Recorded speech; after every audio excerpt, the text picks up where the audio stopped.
mo talaga. Cute na cute ang baby na to, no?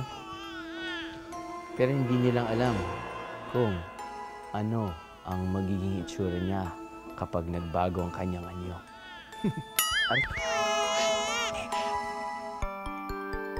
Kilala ang tiyanak sa Philippine folklore na kaluluwa ng mga di pinanganak o nilaglag na mga sanggol. Nagbabalik daw ang mga ito upang maghiganti dahil sa nawala nilang buhay.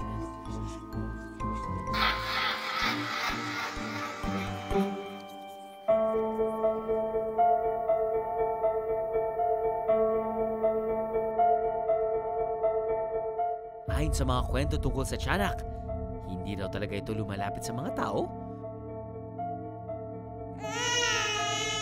Sinasabing iyak ng bata lang daw ang maririnig natin kung gusto nila tayong takutin. Anak ni Janice! Naalala niyo ba yung linya na yan? Ako, I'm sure kapag lumaki kayo ng 1980s, yung linya na yan sobrang nauso dahil nanood kayo ng pelikulang Tiyanak.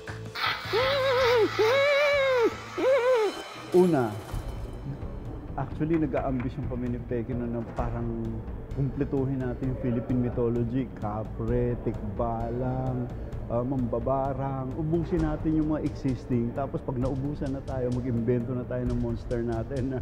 Sa 1980, a lot of the young people, hindi nila alam kung anong tiyanak. Alam nila kung anong manananggal, kapre, aswang, pero yung tiyanak, hindi nila alam. Yung monster na yan, original na Pinoy monster. Walang tiyanak sa buong mundo. Cute na cute na baby na gusto mong gigilin. Biglang magugulat ka dahil magiging nakakatakot na halimaw. Alam niyo ba kung paano ito nagagawa sa pelikula? Sa pelikulang Tiyanak, puppet at prosthetics ang ginamit para buhayin ang horror creature na to. Sa larangan ng prosthetics, isang maestro si Cecil Baon. At syempre, meron na rin siyang nagawang tiyanak na puppet. Ang alam ko, kadiri siya at nakakatakot. Ganon. Kaya lahat ng ma-imagine ko na pwedeng ilagay sa kanya na nakakadiri. Nilagyan kong konting galis, ganyan.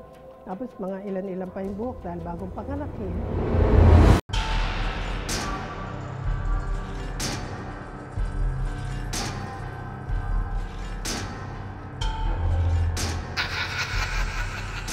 Niniwala ba kayo na isang puppet lang ang tiyanak na to?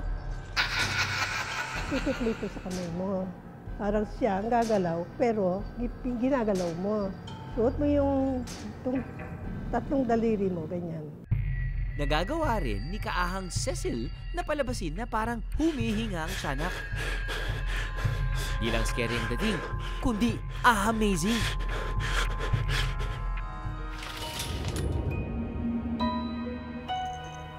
Ngayong 2014, gumagawa uli ng panibagong pelikula tungkol sa tiyanak sina Direk Peke at Lori.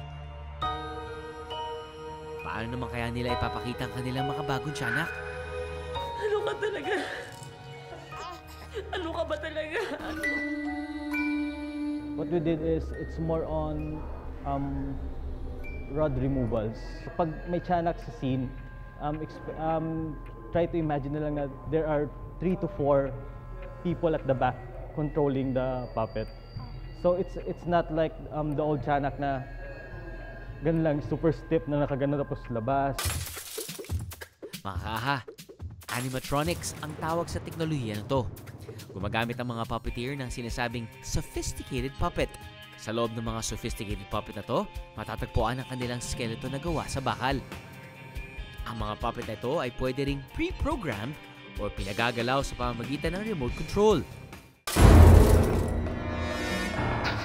Pero lumaman o bago, ang kwentong tiyanak ay isa sa nagpapayaman sa kagila-gilalas na mundo ng ating Philippine folklore and mythology. Aha!